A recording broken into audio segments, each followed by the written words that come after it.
Improving your aim comes not only with practice, but it's heavily affected by your in-game settings. That's why I'm giving you my top 3 settings that, if implemented, can greatly improve your aim in Call of Duty Vanguard. You know what to do, so let's hop right in with the first setting, which is your aim assist type and the differences between them. There are both minor and greater differences between each of the aim assist types, but the way that I group them is with default and Black Ops in one group and focusing and precision in the other. And the primary difference between these two groups is that default and Black Ops grant rotational aim assist, meaning your aim assist maintains while you're strafing or sliding around someone, whereas with precision and focusing, you do lose that rotational aim assist, but you get a more strict slowdown. Choosing your aim assist type comes down to your preference and playstyle. If you're an AR player or someone who takes a lot of long-range gunfights, precision or focusing might work for you. But if you're aggressive and constantly getting in the enemy's face, or rely on movement in a gunfight, Black Ops or default might fit your playstyle more. As for me, I used focusing for the longest time, but as my playstyle has evolved to being more aggressive and movement-based, I experimented with the other types and I found that Black Ops actually felt the best for me. I personally found that precision and default don't feel right at all, at least for my playstyle, but my suggestion for finding the right aim assist type for you is to hop into a private match with some bots and cycle between them and see how it feels. That brings us to the second setting, which is the aim response curve, which most players, including the pros, will run dynamic. The response curve refers to the speed in which your aim responds to the adjustments that you make on the sticks when you're within that aim assist bubble. And that's about as deep as I'm going to go into this because it can get fairly complicated, but I've always used and found success with dynamic.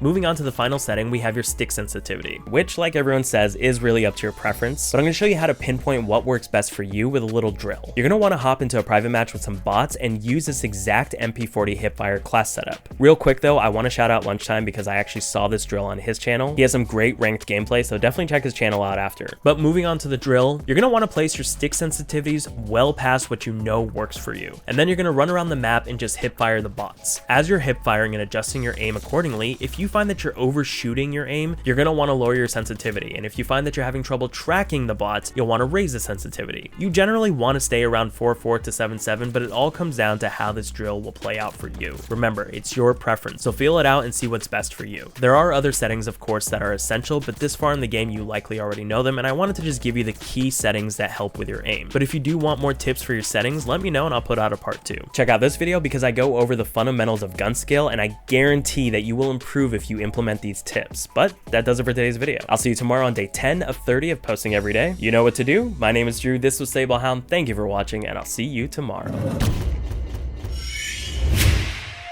Hey, I want to be famous.